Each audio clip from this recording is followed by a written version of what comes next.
This portion of the news brought to you by McDonald's. McDonald's, I'm loving it. Officials at the Straw Market Authority are investing in security at the straw market and looking after the health of those who actually work there. The Deputy Prime Minister and National Security Minister were on hand for the commissioning of the new nurses station and surveillance fire safety facility at the market. Cleopatra Murphy has more. Officials at the Straw Market Authority are seeking to make the downtown straw market a safer place for vendors and customers by investing in a new nurses station and surveillance fire safety facility. Deputy Prime Minister the Honourable Philip Davis, along with the Minister of National Security the Honourable Dr. Bernard Nottage, attended the commissioning Thursday. Davis says the addition of the CCTV surveillance cameras, along with a surveillance unit, shows the authority's commitment to promoting the health and safety of vendors and clients. We are confident that this innovation will assist in combating crime and the elimination of unscrupulous activities in this market. To complement the surveillance system, the public address system assists with common communication and the articulation of policies, regulations, and changes propagated by the Straw Market Authority. Davis says a trained clinical nurse will be on duty 7 days a week at the nurses' station when the market is opened to give assistance until an ambulance arrives in the case of emergencies. The nurse will also be available for routine screenings. In promoting the health of clients, the authority has renovated the bathrooms and installed industrial hand blowers. This area is critical to preserve the sanitation of the market so as to minimize the possible transmission of diseases. Dr. Nottage, who also addressed vendors, says he has received daily complaints about security at the rear of the straw market, making the surveillance unit an essential addition. He added that many of the vendors have intimate knowledge of devastating effects of fire following the blaze at the previous straw market 14 years ago. This is built for you. You are the owners of it. It is up to you to preserve it. I'm not sure what fire safety instructions you have been given, but for God's sake, do not do things that you know will put at risk all this investment, the millions of dollars of investment you have in this building. With the new facility, officials say they aim to create a safer environment for the people who visit and the vendors who spend their days at the straw market. Cleopatra Murphy, ZNS Network News. Almost 8 months after being damaged due to an arson attack, the male dormitory at the Bahamas Agriculture and Marine Science Institute is about to be demolished. That would make room for a new facility to be built. Agriculture Marine Resources Minister the Honorable V. Alfred Gray telling ZNS News that he expects that to happen very soon. This comes after it was discovered that the contractor conducting the work had no insurance. Gray did not disclose the contractor for the phase of the work. The Ministry of Works has commissioned a contractor to demolish that building. That should be in progress as we speak, or it will be done very shortly because we have to get mobilized with respect to the reconstruction of that building. And so I would take it that before this week is over or early next week, the building should be demolished if the contractor does what he's been asked to do. The Public Accounts Committee is meeting and resuming its probe into the operations of the Urban Renewal Small Homes Repair Program. The committee met this morning at the House of Assembly where 4 witnesses were expected to appear. They include the quantity surveyor, Ministry of Works staff, and officers from Urban Renewal. The committee is investigating the operations of the Urban Renewal Commission following a report by the Auditor General, Terrence Bastian, claiming there was no competitive bidding process and that 11 contractors were paid $171,000 for work that was either incomplete or not done.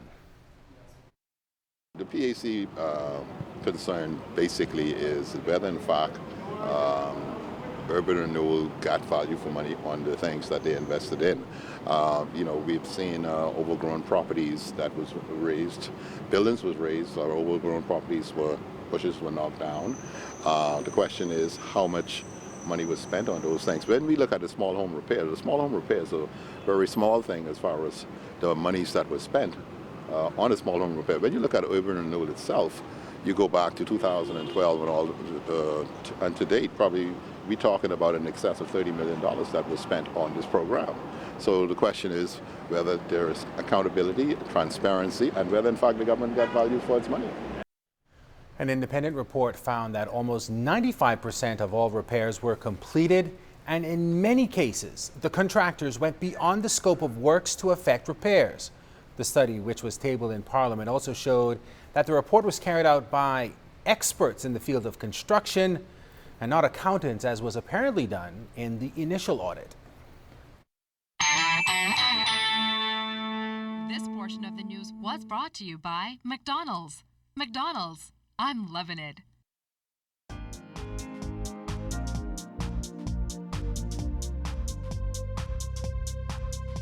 This is your Royal Fidelity Business News. I'm Jimenita Swain. Deputy Prime Minister the Honorable Philip Davis set to deliver the keynote address at the Abaco Business Outlook set for September 24th. The Outlook, now in its 12th year, will be held under the theme Securing Our Abaco Through Planning, Partnership and Productivity.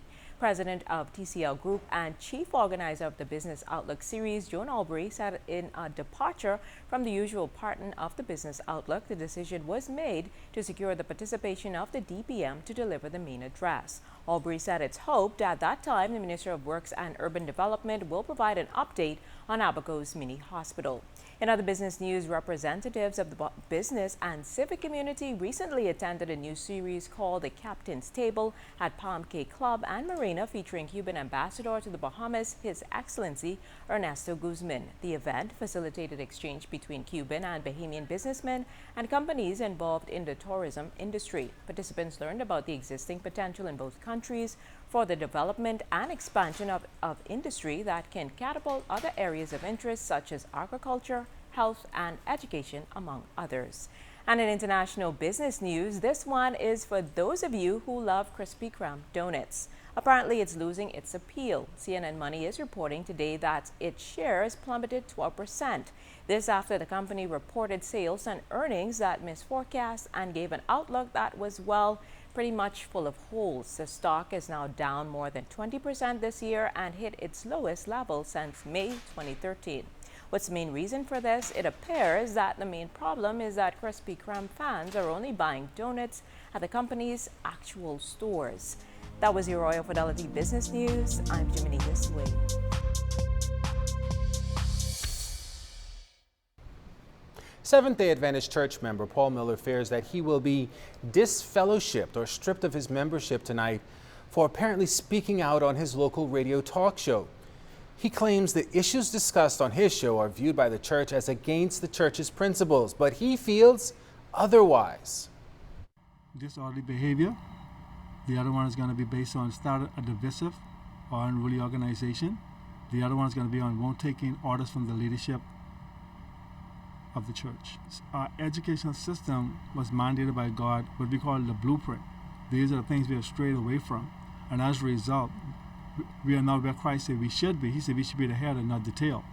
And as a result of me trying to urge them that we're going in the wrong direction, here's where God will want us to go based on the Bible and the spirit of prophecy writings by a prophet by the name of Ellen G. White. They think the radio airwaves is not a place for that. And I'm like, what's for us is for them as well.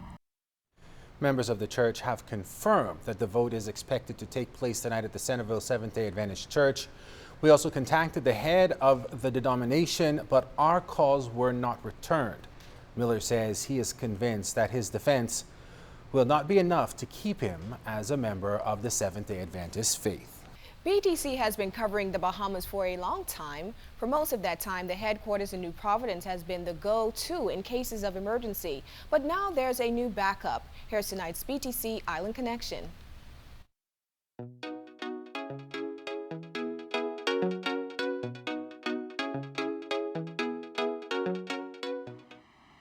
To the average person, it's a confusing web of crossed wires. It's a bit intimidating when you first see it.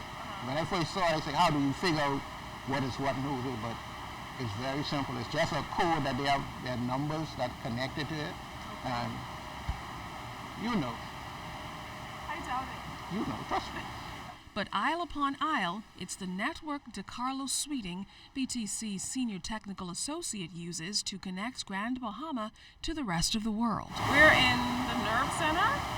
Yes, this is what we call the central office. Sweeting and one other staff member runs the technical office in Freeport. He's a big part of rolling out an ongoing upgrade for Grand Bahama. We are about to go into all of the different areas, and we're going to put our Calyx equipment. The Calyx equipment is going to allow us to be able to give higher internet speeds and also introduce our BTC IPTV system. Grand Bahama is now part of the National Backup Plan. What we have in place now is we have a redundancy network, meaning that the same network that's in Nassau, in Providence, we have in Grand Bahama. So therefore, if there's a fiber cut or there's some kind of natural disaster, each one of the islands can take over for the other one. So if there's something that happens in Nassau, we can take over. Calls will not be interrupted. Internet services will not be interrupted. The Bahamas will not be lost to the world because of our new system. You may see Sweeting as a committed staffer. That he is. But he's also a satisfied customer. Right now, this is an iPhone 6. Right now, working on our LTE network. It can encounter up to, I've been getting up to 21 megs at times. And it's beautiful. I can watch TV, I can watch YouTube, You can watch yourself. Yep. Keishla Adderley for the BTC Island Connection.